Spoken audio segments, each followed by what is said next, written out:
All right, today I'm going to talk about aromatics. Now, at the beginning of the unit, we introduced alkanes and moved into alkenes, alkynes, and they all have cyclic versions. Those are all very similar molecules, and they form a family of compounds called aliphatics. Okay, now aromatics is a whole other family of organic molecules. What makes them unique is they include a structure of 6 carbons with 6 hydrogens. There are no multiple bonds. And by itself, it's called benzene, which I'm sure you've heard of. This is what benzene looks like. Okay, so each carbon is bonded to a hydrogen and 2 other carbon atoms.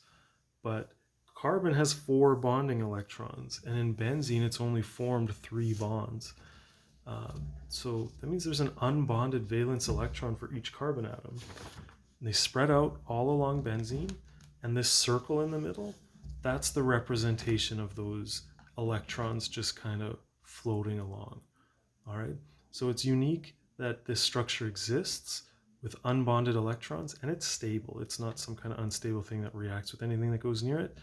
So anything with that structure is aromatic. As a line structural diagram, this is how I draw it.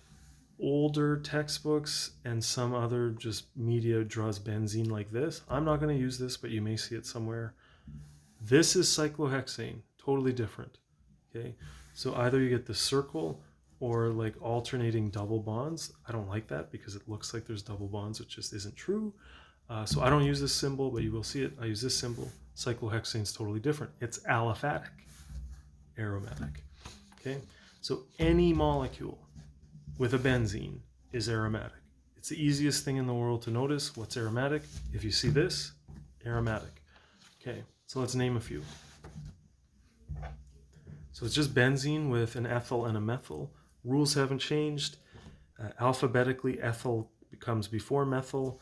I'm going to start numbering at the ethyl.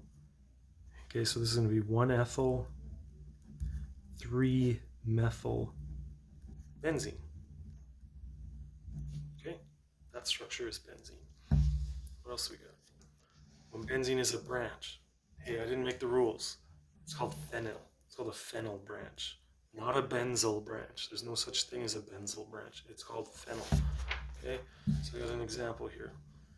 It's always going to be obvious when the benzene is a branch. It's going to look like this. Okay, it's going to have a clearly defined parent chain and then benzene hanging off it. Okay, so we start numbering from the side closest to the first branch. Oops. So 1, 2, 3, 4, 5. Some kind of pentane with a methyl and a phenyl. Alphabetically, methyl comes first. So we're going to write 2 methyl, 3 phenyl, pentane. Okay, looks good.